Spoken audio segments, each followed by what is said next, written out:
the way, if you're enjoying the show and you're loving all the content and all the ideas and all the wonderful ways to make money and you're actually putting it into context, would you like me to speak to your team, to your clients, or at your events? Well, Turbocharge Your Brand TV is actually going live now. Not just on the internet, not just available for YouTube and all the many different video hosting sites, but I can come to your event and present it live. How do you fancy that? Very simply, contact me at dave@thelifedesigners.com and see how I can come along, meet your friends, meet your clients, meet your team, and boost your brand as well. Let's turbocharge together. Contact me at Turbocharge Your Brand TV.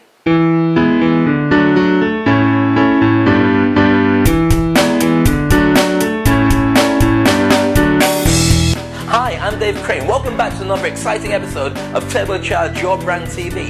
In this episode this week, you're going to find out how to make $1 million online through affiliate marketing. Yes, with the queen of affiliate marketing, Rosalind Garner. Also, if you're finding things a little bit tough with your business, but you think, you know what, I've learned as much as I possibly can about this, don't worry about it. In this episode, we're going to show you how to use exactly the same clients, the same business, and the same knowledge set that you have to turn everything around and make some serious business that's going to last for a long, long time. And our celebrity profile this week is TV's Mr. Nasty, Simon Cowell, the guy who invented X Factor, the guy responsible for American Idol, and on top of that, he's also the guy that you have to watch because you can't take your eyes off him because you don't know what he's going to say next. We're going to find out what he's going to say next on this show. Stick around for Turbocharge Your Brand TV.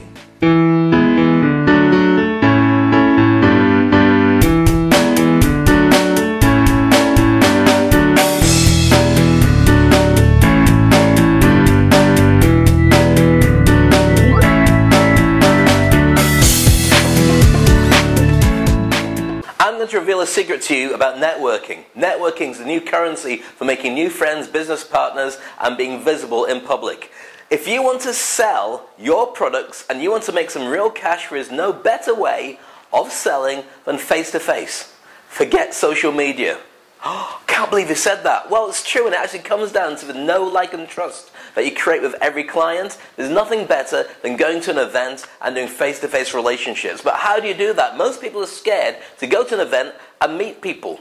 It's either that you don't know what to say, you don't know what they're going to say, or in many other ways you're thinking, where do I stand? What do I do? I'm completely at the mercy of whoever's organizing the event. And this is how you can up the ante on your behalf. First of all, when you select a networking event, be prepared before you go along. Don't just turn up by accident hoping everything is going to happen. You wouldn't do that on a date, would you?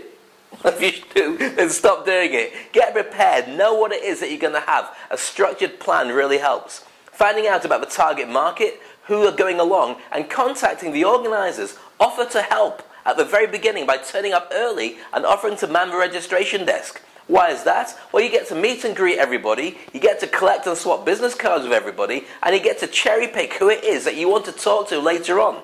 Smarter? Also, make sure that you travel in packs, at least of 2 people, and you know each other's business, you know how to refer each other, because a referral from somebody else is like a 3-second sales pitch. It works almost every single time. If I talk about my product, nobody's going to believe me. If somebody else says, you've got to talk to Dave Crane, he rocks, great speaker, great coach, and he can probably motivate any team on the planet, people are going to say, oh, well, tell me more about him. So bring somebody along who's going to go off in a different direction and bring people over to you, and you do the same for them.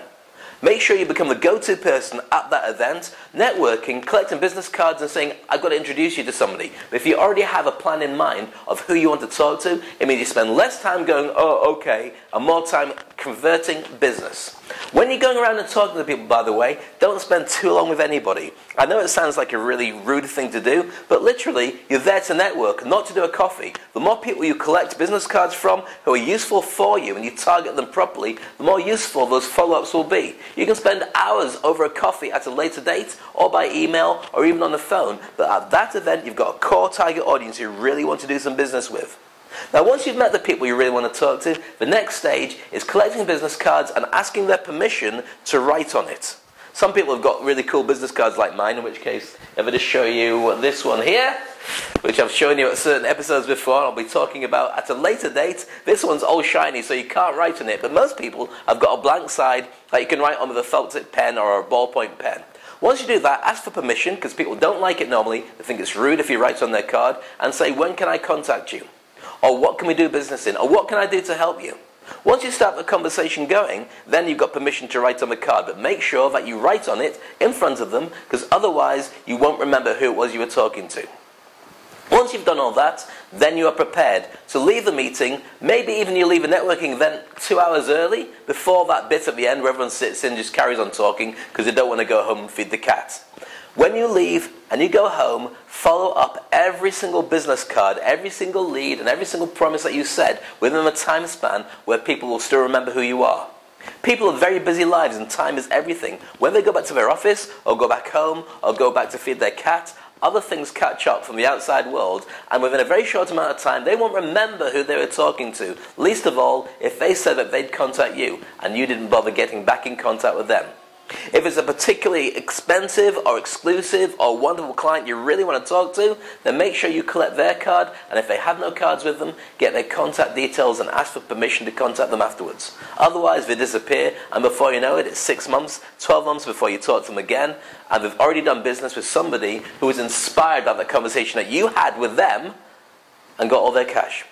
So that's my idea. When you go to a networking event, make sure you got all those things in place, and you too can really turbocharge your brand. How would you like to make passive earning? That's making lots of cash while you sleep. Now let me explain the difference. For most people, there's linear earning. That's when you go to work, get paid, go home again. Even if you run your own business, you've still got to keep working, otherwise nobody pays you. And if you take a holiday, you're taking time off work and not getting paid. Passive is creating a system of earning that means that once you've set it up, you can virtually forget it. The internet allows you to do that, and one of the great things about putting stuff onto the internet to sell is, even though in your country, after 9 o'clock people might start going to sleep, if they're very young or very old, other parts of the world, people are staying up, logging in, going to work, and all around the world you can have a 24-hour sales cycle. But how do you get that started? And what are the pitfalls of getting it wrong? There is no better person to talk to than Rosalind Garner. She's the queen of affiliate marketing. So I talked to her and asked her, how do you turbocharge your brand?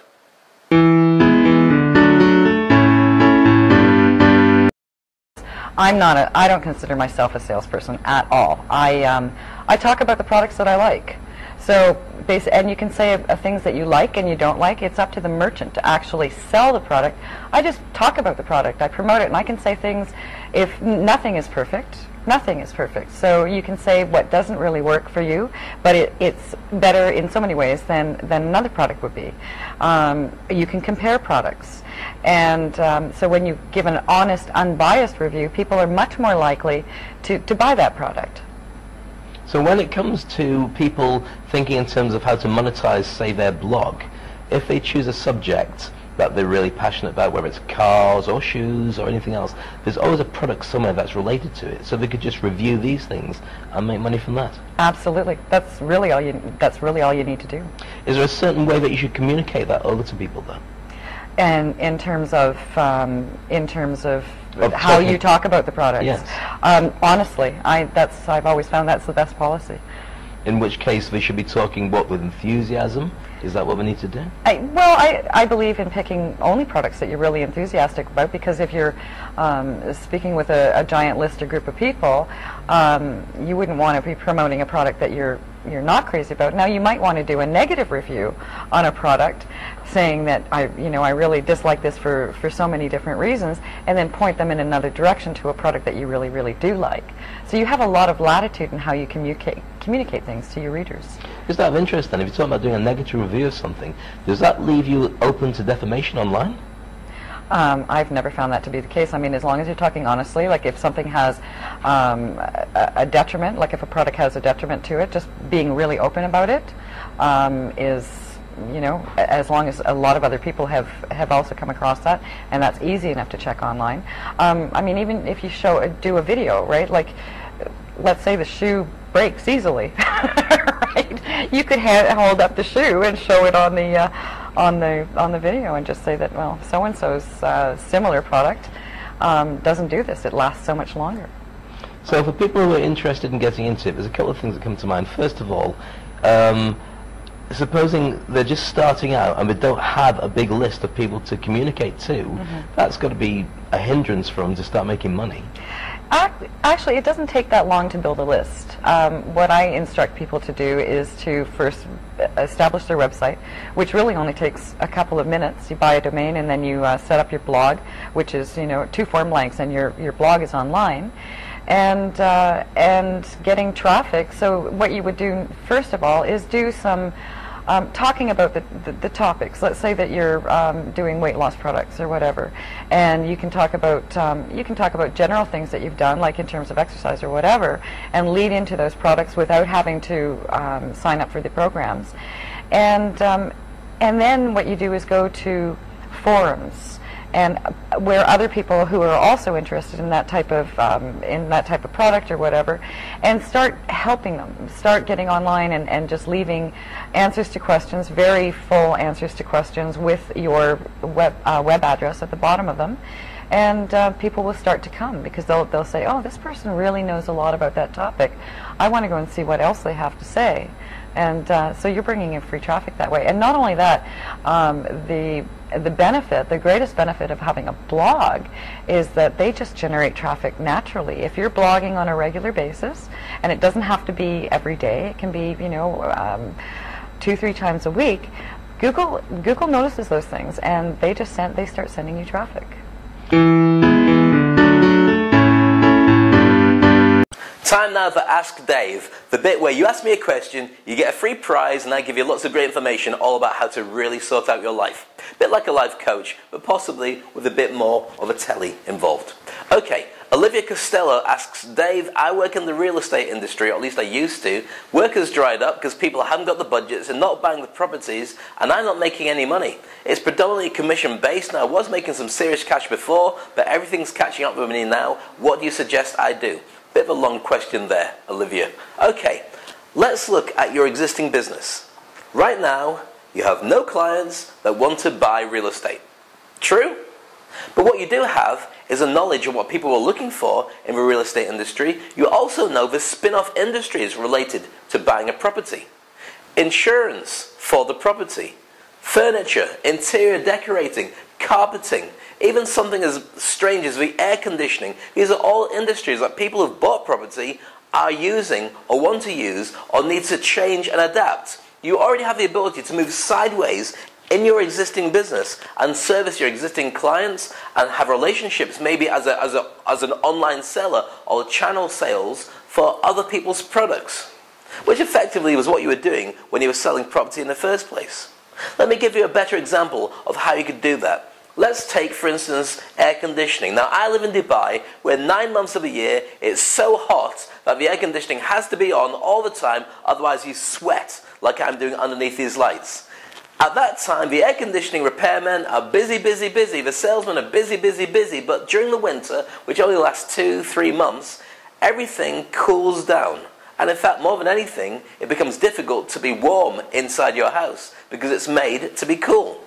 So what should these guys do during that time instead of having a holiday or twiddling their thumbs wishing that somebody would want to repair their air conditioning early? Very simply, you've got a fan base of clients who trust you to come and look after your air conditioning, so why not sell them a fan heater? A fan heater during those 3 months of the year is invaluable for warming that room. And the thing is, most people don't even think about it until it comes to that time. So when you go to service a client who calls you up and says, my air conditioning needs fixing, why not take with you in the car a fan heater that maybe you've bought by somebody else, maybe you've upgraded, maybe you can add a service plan so if something goes wrong with the fan heater, you'll come around and fix that alongside the air conditioning. Maybe even better, if you know the client's got a big villa, bring around 3, get them to buy one for a friend. But certainly what you're doing is just creating a brand new market from the knowledge that you already have from a customer base that already knows, likes and trusts you, and making a whole load of extra cash. So have a think about your business, Olivia. What else can you sell to the people who've already bought from you? How can you get commission from selling other products from the people in industries all around that you already know and understand, and start working on them? Or the other option is to emigrate. Go to Brazil, China, India, somewhere where the economy is flourishing, and set up the same business over there. But if you don't speak my language, stick where you are, in your own house that you've probably paid for, and start changing your business around, giving clients more of what they already know and love. If you want to ask me a question, by the way, on Ask Dave, all you have to do is email me at this email address, dave@thelifedesigners.com. If I answer your question, then I'll give you this entire Jump and Grow Wings mindset package, which uses NLP, there's books, there's videos, there's everything you need to really get your mind round creating success in your business. But also, if you disagree with things I say, or you want to let me know I'm on the right track, please leave comments on the site. Contact me, let me know that I'm on the right track. I can't get it right all the time, as my wife tells me. More questions like that coming up in the next episode of Turbocharge Your Brand TV. Are you enjoying the show so far? I hope so. I hope there's lots of meaty tips that you're enjoying. Now it's time for our case study of a life designer that's doing so well that he's probably not even peaked in his career, but he's going to keep going, making more television, making more money, and making you hate him even more. He takes it all the way to the bank. He's Simon Cowell, TV's Mr. Nasty. What I find so fascinating about Simon Cowell is with what seems like the minimum amount of effort, he gets the maximum amount of gain back into his business. People can't wait for him to say bad things about people, and he doesn't seem to care what people think, but you know what? He's almost always right about every single person he talks about on his TV shows. Whether it's X Factor, which he created and he sat waiting for the opportunity to launch in the US, or American Idol, which he created as well with Simon Fuller, he is the go-to guy on reality TV. He reinvented it, but why did he reinvent it? For the most amazing business model you could ever conceive. The music industry wastes a fortune finding out who's going to be the next superstar. It was down previously to A&R guys to go out and watch bands and talk to singers and see what bankable people are, bring them in and throw a load of budget at them, take them round on tours and hopefully find somebody that will be a global hit. The odds of that happening are so few and far between, as you know, if you remember going to bargain bins in record shops and finding all the CDs and records and whatever from people who didn't make it, cassettes. You don't remember cassettes, I remember cassettes. Instead, what Simon Cowell did was he reverse engineered that success process. Supposing you could end up with a superstar and create a fan base all the way along, getting the fans to choose who their superstar is going to be, so when they finally release their album, you've got 20 million people instantly waiting to buy it. Wouldn't that be a stroke of genius? Well, it is. That's how X Factor and American Idol work. He opens it up to the general public to come and put themselves forward as would-be pop stars. He gives them all the publicity they want. He criticizes them, makes it all glamorous, but makes it an interactive and engaging process. By the end of it, you end up with a head-to-head and a superstar and a ready-made audience who will buy their CDs and make them a million seller and give them Grammys. And guess who's laughing all the way? Who's managing their success and their career and cherry-picking with his comments exactly who's going to be the person he wants them to be at the end? Simon Cowell. Genius. Let's take a look behind the scenes at Mr. Nasty and find out how he turbocharges his own brand. And how he could do it for you, but he probably won't. This is Turbocharge Your Brand TV.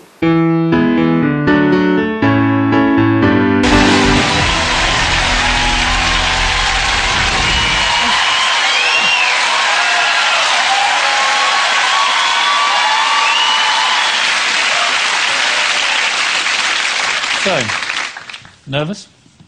Are you? I was just thinking when we were just sitting there, you look more nervous than I do. I'm not remotely nervous. Okay, fine. Because I know what's coming.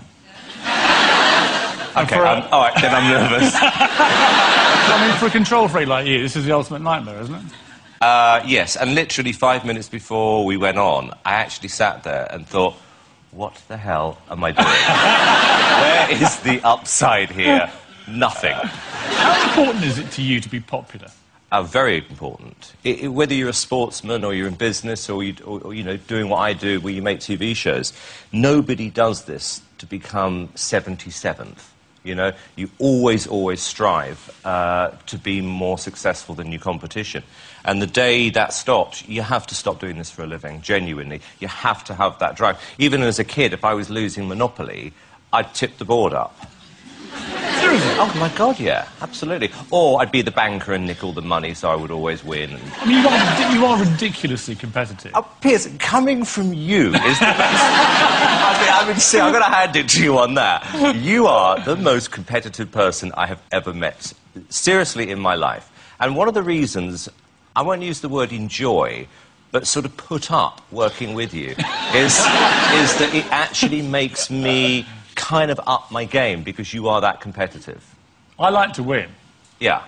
Unfortunately, I'm working for you, so I don't really get to win, do I? As I always say to you, Piers, I control the edit. Not on this show, you know.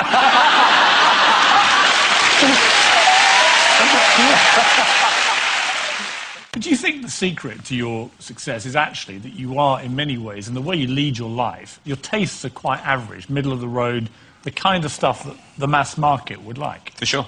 Absolutely right. And I don't think you can make records, I don't think you can make TV shows properly unless you can sit there as a listener or a viewer. You can't guess what people like. It would be like me guessing what you want for dinner. It's impossible. I can tell you what I want. So I base everything on my own tastes. And I have, you know, fairly broad, you know, I'd say quite simple taste. Next week's episode is even more exciting than this one. How could it be? Because it was so action-packed this week. Let me tell you, if you're looking at starting an internet-based business or even adding the internet to more of what you already do, you need to hear the interview with Barry Cummings, a personal friend of mine, and in the formative years of me learning about the internet, he was my mastermind partner. He's a consultant that talks to businesses and has no-nonsense approaches to how they can really turbocharge their own brand.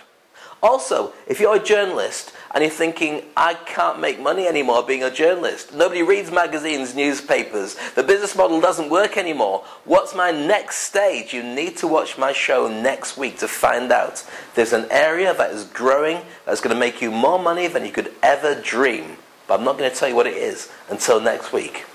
And who are we going to be profiling as our big star? Rap star, movie star, boxing champion, well, kind of in one of his films.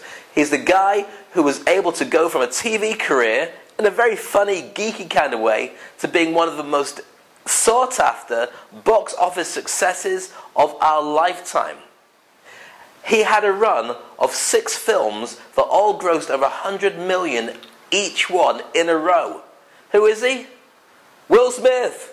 We're Not Worthy. The guy we'd all like to meet, the guy we'd like to hang out with, and the guy we'd love to have on our phone we could chat to on a regular basis. We're going to find out exactly how he does it, his secrets, his success, and it's just great to know more about him. Will Smith, on the next episode of Turbocharge Your Brand TV.